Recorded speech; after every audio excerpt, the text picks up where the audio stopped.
really no better way of explaining to you what's at stake than this. And this is the VA Hospital in Little Rock on Roosevelt Road. It's been closed for 40 years.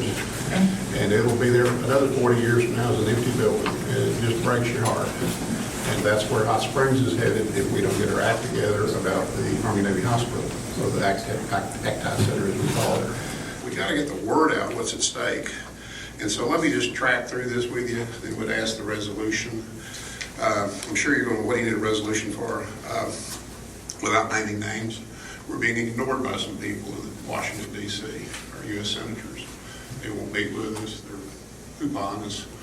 And so what I'm trying to do is use your group, City Board, everybody can get, so that we go to them and say, you cannot ignore us. You cannot ignore this. I'm sorry that you got more important things to do in Washington, D.C., but you represent this state, okay? And you need to do something about that Army-Navy Hospital. You cannot ignore it. Let me just go through just a little bit of background, because it is confusing. The building was built by the federal government in 1933, transferred to the state of Arkansas in 1960, and under the deed it goes back to the federal government at the point at which we quit using it as a rehab facility. The building is in amazingly good shape. You walk in the lobby and it's just as nice as the Plaza Hotel in New York City. It is just fabulous. Now the rest of the building is not quite that good, but it ain't that bad, okay? The state has spent $15 million on a building in the last 15 years. New water systems, sprinklers, asbestos removal, lead-based paint encapsulation, and they're walking away from it, okay? So it isn't like this is some abandoned old building that's hopeless. Utilities, when Gary and I got started in this, they were going to turn the utilities off on October 1, like 2 weeks ago, and just walk from it.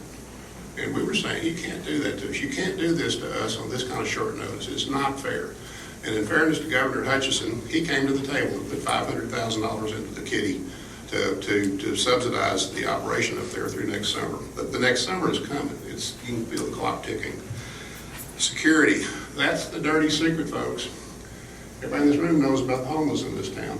Guess who's going to be up there in dozens? I mean within hours. They're already kind of there, but they're really, really going to be there. The place is 21 acres. It has 30 buildings behind the big building. Of the 30 buildings, 20 of them have the windows knocked out. If I was homeless and I'm cold, I'd be going up there. So what we've got is just a nightmare about to happen to us. Environmental problems. Mike White, the colonel guy that Gary mentioned, when he went there, he immediately saw environmental problems all over the place. And so the governor agreed, and we got a phase 1 and a phase 2 study underway right now. The governor has come to the table for us, okay? Both with his $500,000 to get the utilities going, and both with the phase 1 and the phase 2 audit, which is underway. And it was not going to happen, okay? None of that was going to happen, but for the fact that the chamber got involved. Okay, that building sits like 100 feet over the headwaters of Thermal Springs. And that building has PCBs in the basement. That building has asbestos all over the place. And that if we don't properly manage this thing, Hot Springs can be called No Springs, Arkansas, or Polluted Springs, Arkansas, because if that building starts decaying and the PCBs from the basement or the asbestos starts getting into the Thermal Springs, then we're not going to have that pure water.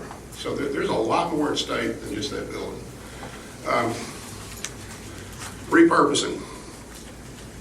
If I had sat here 30 years ago and told you to be a math and science school at Lincoln Avenue, you'd have told me I was crazy, okay? Maybe we can pull the rabbit out of the hat again. Maybe we can do this again. Maybe there's some use for that building.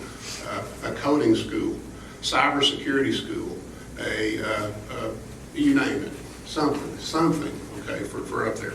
We're not giving up on that, but we're also realistic that if 3 to 5 years go by and nothing happens, the cost of properly carrying that building is about $2 million a year. Security, utilities, stuff like that. The security takes three people around the clock to really do it right. So that's it's going to be prohibitively expensive in the long run, and we all have to be realistic. And it breaks my heart because I'd hate to see that building torn down, but we can't. I also would hate to see this. Okay? I just don't want to see this.